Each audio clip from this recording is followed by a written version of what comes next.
Welcome, friends. Friends from all around the world, we gather together in person and in spirit. We have crossed the threshold into this sacred space. There is a place for you in this circle.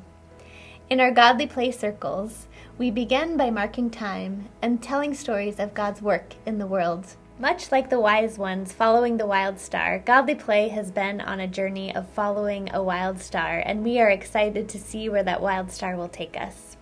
I am Dr. Heather Ingersoll, the Executive Director for the Godly Play Foundation, and I'm so glad you have chosen to join us in celebrating 30 years since the publication of Dr. Jerome Berryman's Godly Play, A Way of Religious Education. And I am excited to invite you to dream with us about the future of Godly Play and what the next 30 years might entail. So we go back to the beginning, maybe even a little before the beginning. We go back to perhaps where all stories of goodness and love begin, in childhood. And as we get ready to hear that story, I invite you to sit for a moment and remember those times in your childhood where you felt close to the presence of the mystery of God. And so the journey begins. To young Jerome, God was everywhere in everything. In his book, Godly Play, A Way of Religious Education, he remembers a moment as a young boy of 5 or 6. Laying in his grandmother's room, he felt a sudden awareness of the reality that life as we know it ends. Exasperated, he asked his grandmother, "Why do I have to die?" He doesn't remember the words she said, but he recalls the presence in the sound of her voice, putting him in touch with a larger presence in the midst of his existential question. Fast forward to 1960. In a Christian education course at Princeton Seminary, Jerome was jolted back to his experiences of God's presence while a child. Experiences that included watching ants or laying with his grandmother trying to make sense of life and death. The professor of the course seemed to imply that religious education was about convincing children to believe in God.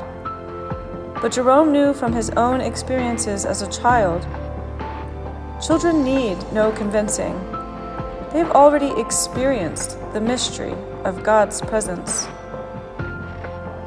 This set Jerome, and soon his wife Thea, on a lifelong journey, compelled forward by a search for a new way of being with children that honored children's experiences of God's presence. This was Jerome and Thea's wild star, which led them all around the world as the idea of Godly Play was burgeoning. In 1974, the first Godly Playroom was born at Pines Presbyterian Church. Soon after that, an experimental classroom was built in the Institute of Religion at the Texas Medical Center. In 1984, when Jerome became the canon of education at Christ Church Cathedral, they built 8 Godly Play classrooms. After almost 15 years of sitting in circles with children in these carefully curated spaces, Jerome and Thea learned from the children as they told stories and watched them wonder, imagine, and create. Jerome knew he was on the path of something important, and so in 1991 he shared what he had learned with the world when Godly Play, A Way of Religious Education was published. And things just blossomed from there.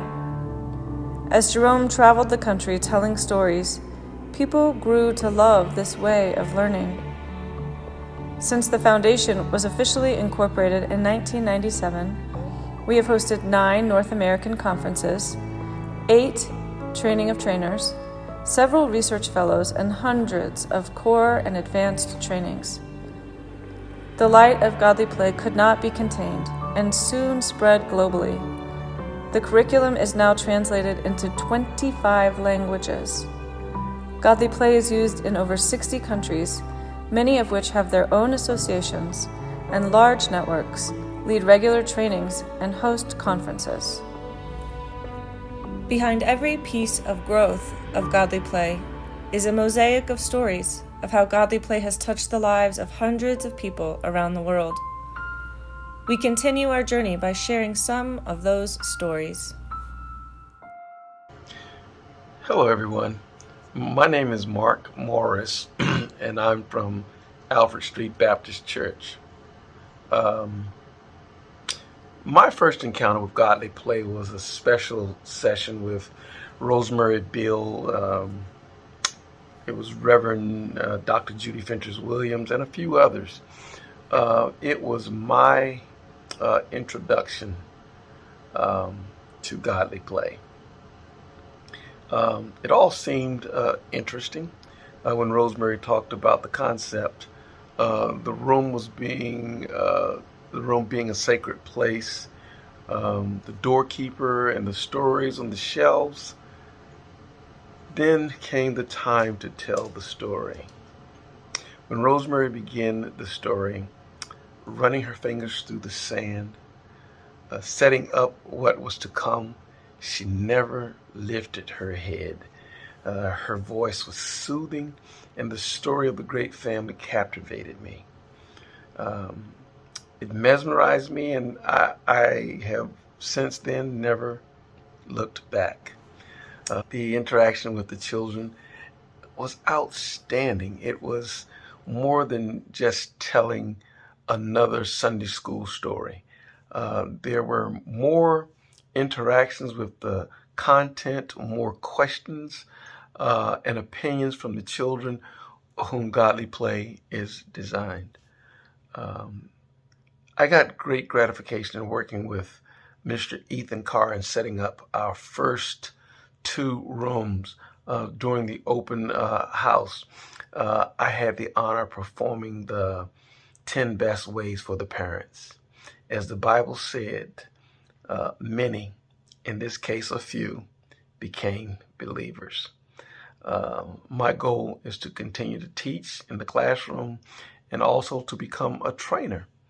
Dr. Berryman's work has to go on. And thank you.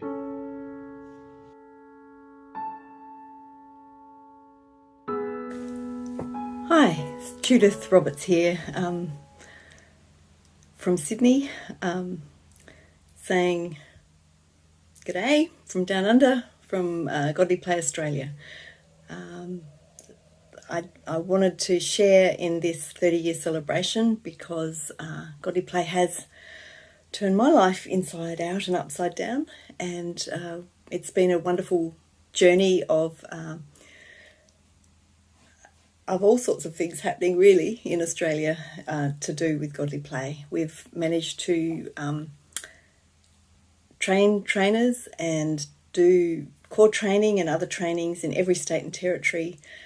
There are now literally thousands of people in Australia who know about Godly Play, use Godly Play, and love Godly Play. And we thank God for all of the work that Jerome and others did initially to found Godly Play and the Godly Play Foundation, and we appreciate all the help that the Godly Play Foundation has given us as Australians, especially in the first training that was 10 years ago now. This year we celebrated 10 years of Godly Play Australia and the work that we've done here. So greetings to you all, and I hope you have a wonderful celebration. Bye.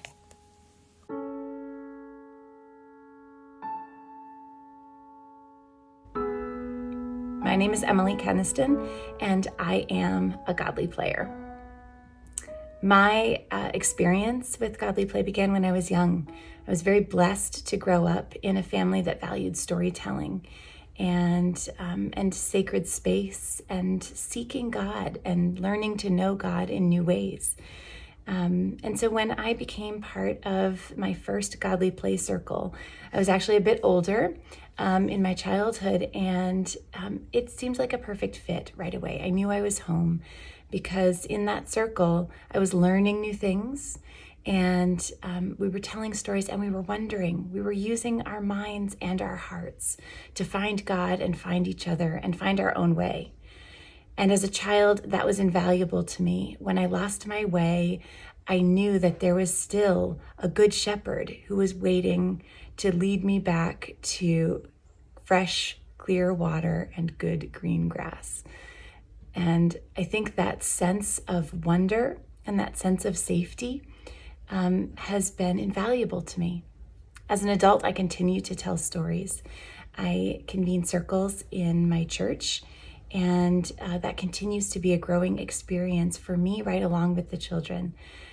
When we say we wonder, it really is a communal experience, and I'm blessed to continue to be a part of that wondering for my own spiritual journey and to be a part of the journey of so many children around me. I even use godly play in my home. I have 4 young children, and we continue to use godly play. What I've noticed about our family life is that we use godly play together. We speak the language of godly play. When things are hard, we have a framework, and we know what to do in some ways. Doesn't make it easy, but it does give us common language and a common way to approach difficult things. Or when things are joyful, we know about the color of celebration. We know about the color of anticipation. One thing that really stands out in my experience with godly play is when my children's grandmother died, it was their first big experience with death, and we knew instinctively that grandma's life had changed, and we knew instinctively that we needed to have some response time and prayer, and we knew how to do that, and we could do that together. It was healing and beautiful. Godly play is a gift that continues to give in my life, and I'm so grateful to the foundation and to the godly players everywhere and the children, young and not so young, that sit in circles, because we make the greater circle, and it's extraordinary.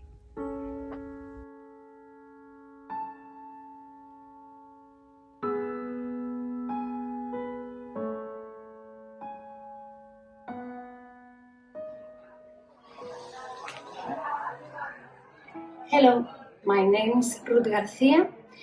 I'm from San Feliu, next to Barcelona, and I'm a music primary school teacher. I've been teaching godly play for about 12 years, and it's been for me a big privilege.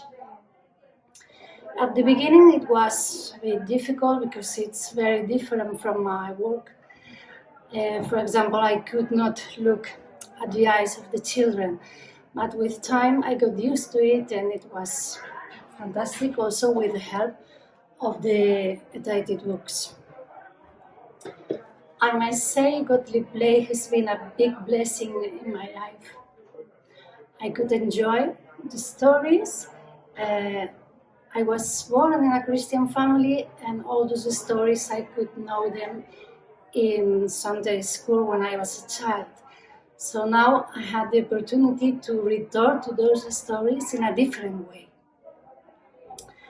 And it was very nice also to share the emotions with children when they get close to the mysteries of Christmas, of Easter, of Pentecostes, and the mystery of to feeling the presence of God when we are in godly play. Maybe that's the most interesting thing, to feel the presence of God when we are in godly play, get close to God, and to feel that we are people of God together. Hello everyone, my name is Nikki Buskirk and I work at Hilliard United Methodist Church, and I'm the Director of Middle Grade Ministries. What godly play means to me is it's a place where everyone is welcome to hear God's stories and to share that love. And when I say everyone, I mean everyone. It doesn't matter what your age is, or your race, or your sexuality, or any disabilities you may have. All are welcome to this circle. It also is a place where you can begin to ask questions, and those questions will never be told that they were wrong. And through those questions, you begin to form this relationship with you and God. I don't think I've ever been in a place where you can ask questions and those questions are fully accepted and wanted. And that's what Godly Play provides. For our church, Godly Play is in everything we do. Yes, we have Godly Play on Sundays with the children, but Godly Play is almost a walk of life for us. We have Godly Play Sundays for our adults. We use Godly Play in VBS. We use Godly Play in small children's group and adult groups. My pastor, who you will hear from next, Pastor April, even uses it within her sermons. So for us, Godly Play is just like a breath. It's what we do.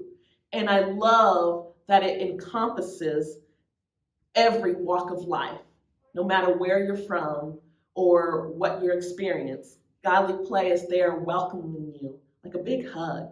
My name's April Blaine. I'm lead pastor here at Hilliard UMC in Hilliard, Ohio, and it's a joy to have Godly Play woven into all of the things that we do here at the church, far beyond just the children's ministry.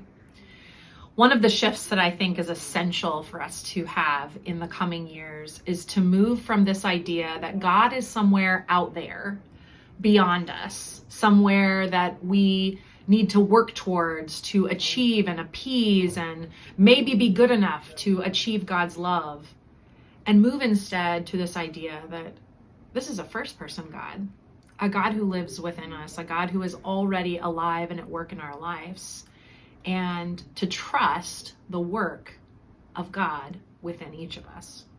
And one of the things that I think we're learning as adults and as people within our church is that most of our adults didn't get taught that as children, that they could trust what God was doing inside of them. The questions, the wondering, the discovery, which is exactly what Godly Play begins to instill in our young people from the earliest ages that they encounter our sacred stories. That however they encounter them, their responses are valid, their exploration, their wondering questions, and the ways in which they want to interact with the story itself, all of those are a part of how God is at work inside of them. And one of the ways that we've been excited to see this growing is to not only have our children be experiencing these Godly Play stories, but also our adults, telling these stories both in small groups, but also during worship, and then allowing space for the adults to ask their wondering questions and perhaps even return to some of the things that they might have been told weren't okay when they were younger, but to recognize that instead there is God at work in them.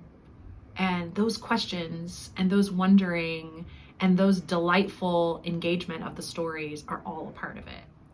Godly Play is beginning to transform our church into a place that is helping children from the youngest ages all the way to our oldest folks discover that God does in fact live in them, and that the Spirit at work is trustworthy, beautiful, and good. And the journey of discovering what God is doing within them is an exciting, beautiful journey that we all get to go on, no matter what stage we're in life. I'm so grateful for Godly Play and the ways in which it has been at work in our kids and our church, and look forward to all the ways that it will continue to shape us into the kind of people that can trust this work within us and then take agency to go out and share it and empower others in the world.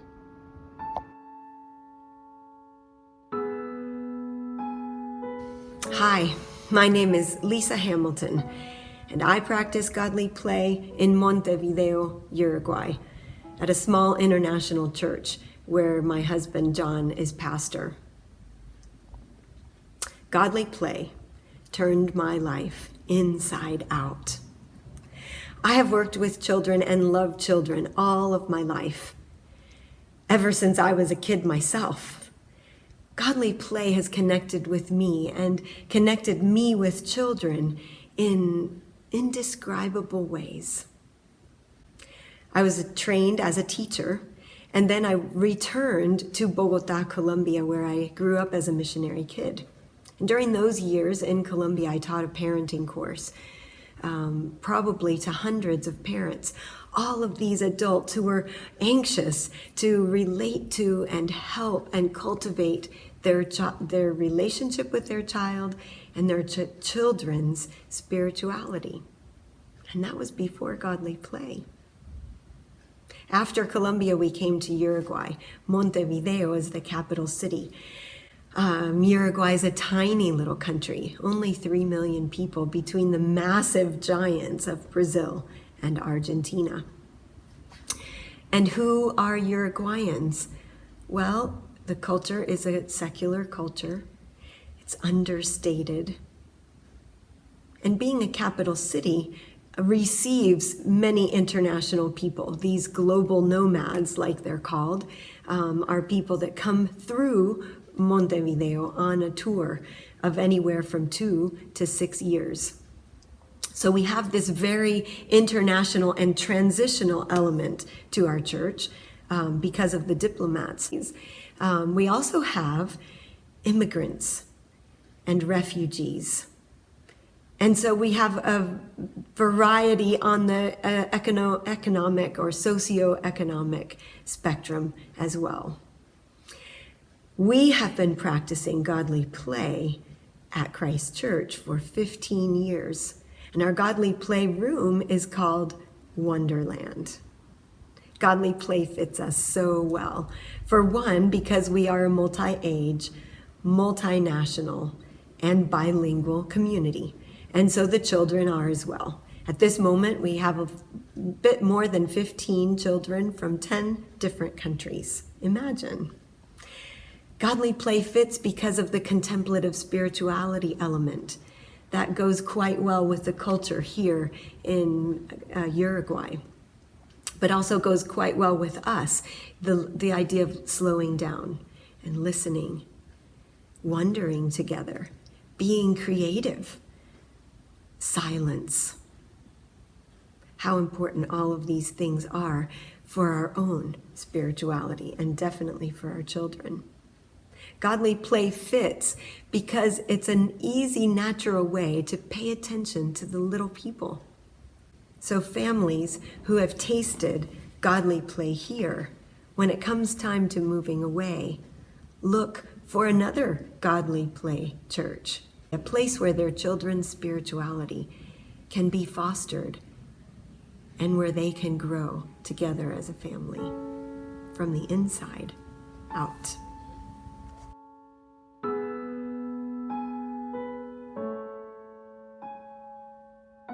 Hi, I'm Sarah. When I first thought about creating this video, I didn't. I felt so overwhelmed in trying to package up what Godly Play has meant to my family or to me, and maybe how it's impacted us, maybe impacting us now. But when I finally sat down in this chair, stories came flooding to me. And I'm thinking especially about, I've been telling these stories for 8 years now, and all of my children have come through my Godly Play circles. And, they've heard, at least through me, all the stories once or maybe even 3 times. But they never saw me work on them. They never saw me practice them. They never saw how it all comes together. And that changed this year. We did our whole year virtually. And to get good lighting, I would record my stories during the day. And that meant that my children became my AV crew. And especially during this winter, which in Pennsylvania was a bit rough. Virtual school and remote work and virtual Godly Play and winter, no light. I just remember opening up those gold parable boxes and pulling out that first piece of material and wondering, what could this be? And my children behind the phone or behind the camera, stifling or not stifling, a giggle or a snort even, that happened, as I wondered about some outrageous thing that white piece of felt or that rough piece of burlap might really be. And it was a good reminder about how important it is to keep that playfulness close to our hearts and to let it out.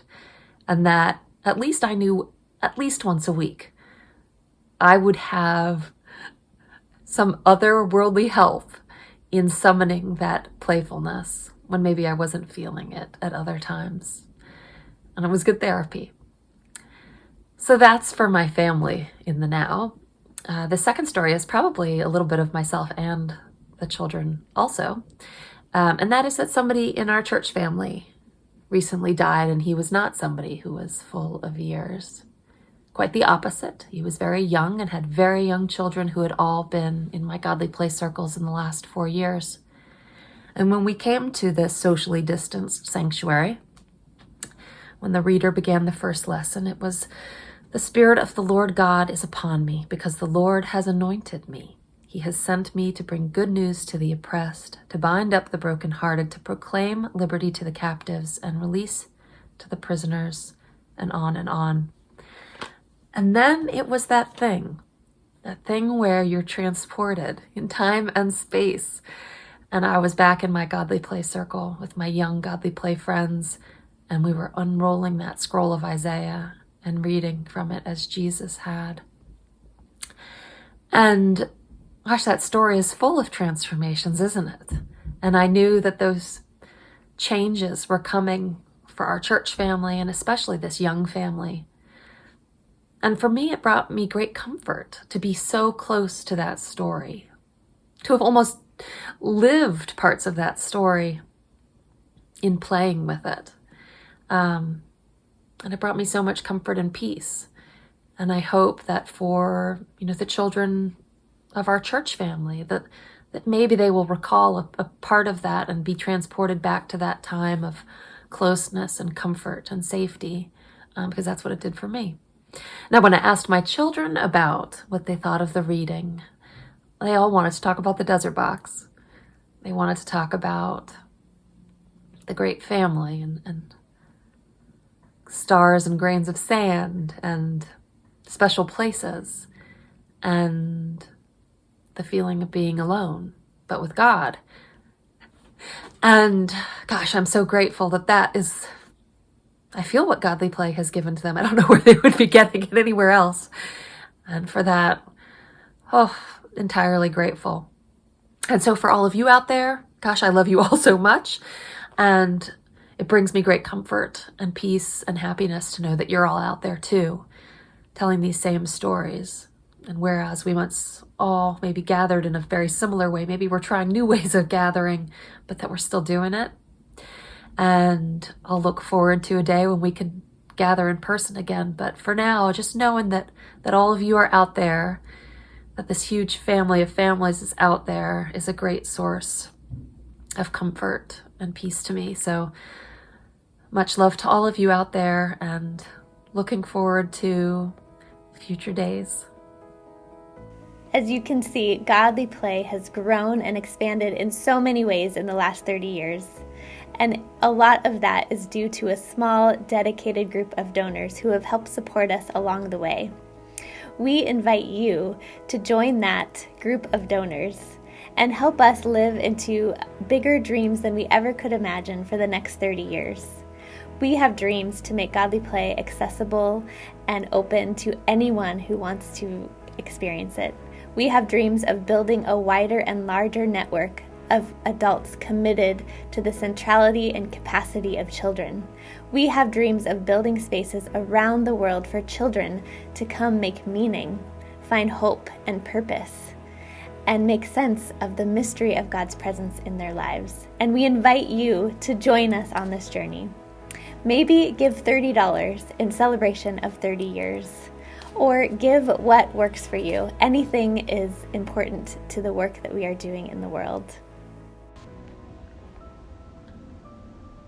Since the publication in 1991, Godly Play has impacted children and adults around the world in profound ways.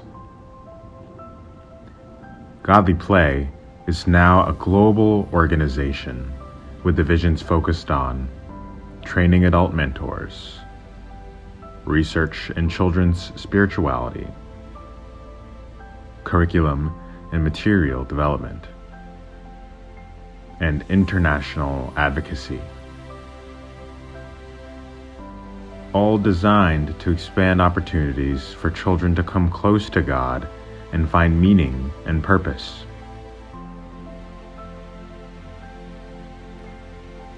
This development and expansion over the last 30 years was made possible by the unwavering dedication of Jerome, board members, staff, trainers, donors, and storytellers, compelled forward by a shared vision that the world needs godly play. Because of you, we are building godly play circles around the world for thousands of children and adults to wonder and play. Because of you, we are empowering a global network of adult mentors, trained and equipped to create environments which nurture children's spirituality. Because of you, we are providing beautiful resources for children to explore their existential questions, handcrafted in the place where it all began, Ashland, Kansas. Because of you, every week, thousands of children come close to the mystery of God's presence in their lives through godly play circles in churches, schools, hospitals, and other community spaces. Because of you. The journey of following the wild star has taken godly play to places and people we never could have imagined. And we invite you to join us in the next part of that journey.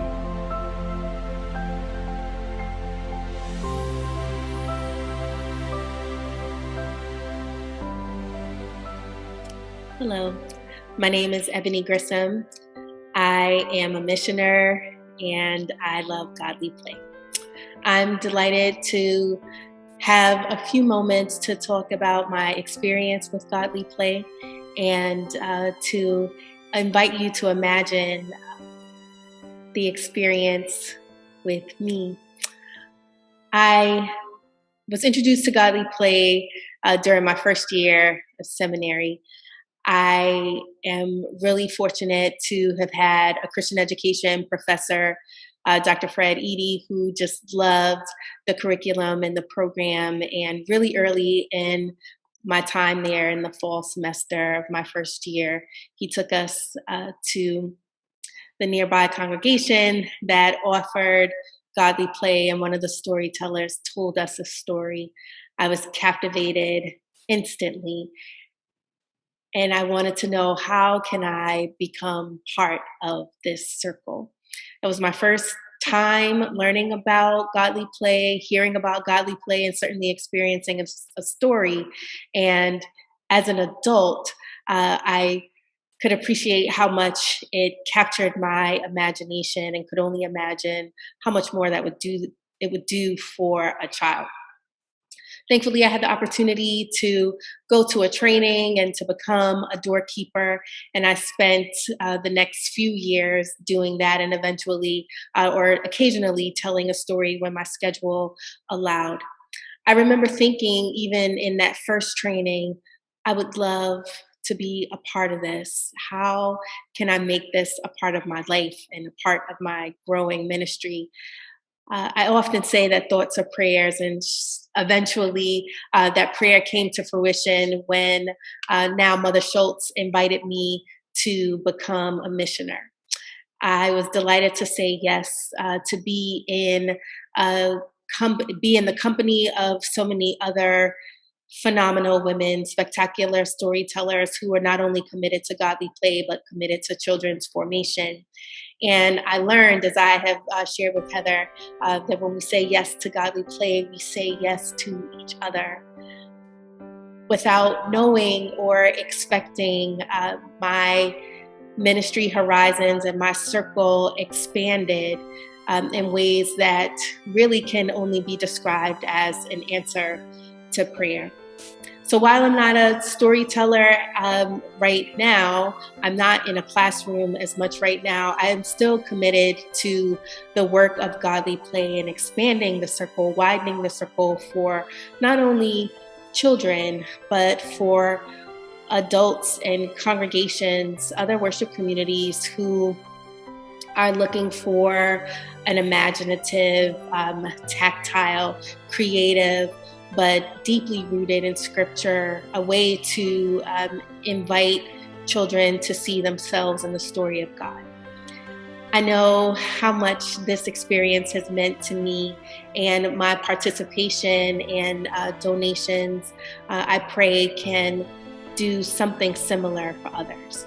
So I hope that you will join us as we draw the circle wider.